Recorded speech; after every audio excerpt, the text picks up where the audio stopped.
భవిష్యత్తులో కూడా అందరికీ న్యాయం చేయడం అన్నది జరుగుతుంది. రాష్ట్ర ప్రభుత్వం ప్రతిష్టాత్మకంగా అమలు చేస్తున్న ఇందిరమ్మ ఇళ్ల నిర్మాణంలో భాగంగా రాష్ట్ర వ్యాప్తంగా మొదటి విడత 4.5 లక్షల ఇళ్లు నిర్మిస్తున్నామన్నారు మంత్రి పొంగులేటి శ్రీనివాసరెడ్డి. ప్రతి నియోజకవర్గానికి 3,500 ఇండ్లు చొప్పున రానున్న 3.5 ఏళ్లలో రాష్ట్ర వ్యాప్తంగా 20 లక్షల ఇందిరమ్మ ఇళ్లు కట్టిస్తామన్నారు. నల్గొండ జిల్లా నకరికల్ నియోజకవర్గ కేంద్రంలోని మినీ స్టేడియంలో నిర్వహించిన ఇందిరమ్మ ఇండ్ల లబ్ధిదారులకు పత్రాల పంపిణీ చేశారు. భూభారతి అమలులో భాగంగా రాష్ట్ర వ్యాప్తంగా నిర్వహించిన రెవెన్యూ సదస్సులలో 8,60,000 దరఖాస్తులు వచ్చాయన్నారు. ఆగస్టు 15 నాటికి న్యాయమైన వాటిని పరిష్కరిస్తామన్నారు. మీ దీవెనలతో ఇందిరమ్మ ప్రభుత్వం వచ్చిన తర్వాత ఆనాటి ప్రభుత్వం హౌసింగ్ శాఖను మొత్తాన్ని రద్దు చేసింది.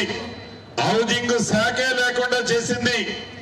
గౌరవ ముఖ్యమంత్రి రేవంత్ రెడ్డి గారు ఆలోచనలకు అనుగుణంగా కేబినెట్ సహచర మంత్రులమందరం పేదవాడి కళ నెరవేర్చాల్సిన బాధ్యత మన ఇందిరమ్మ ప్రభుత్వం మీద ఉంది. ఇందిరమ్మ అంటేనే పేదోడి కళ, పేదోడి ఇల్లు. ఈ ప్రభుత్వం 4.5 లక్షల ఇళ్లు కట్టడం అంటే 22,500 కోట్ల రూపాయల అవసరం.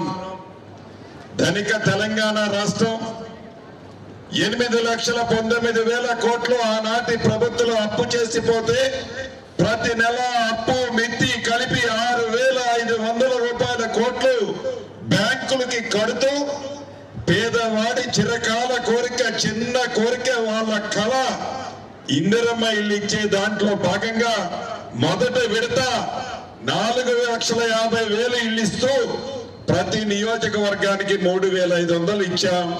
పేదోడి ప్రభుత్వం మీ దీవెనలతో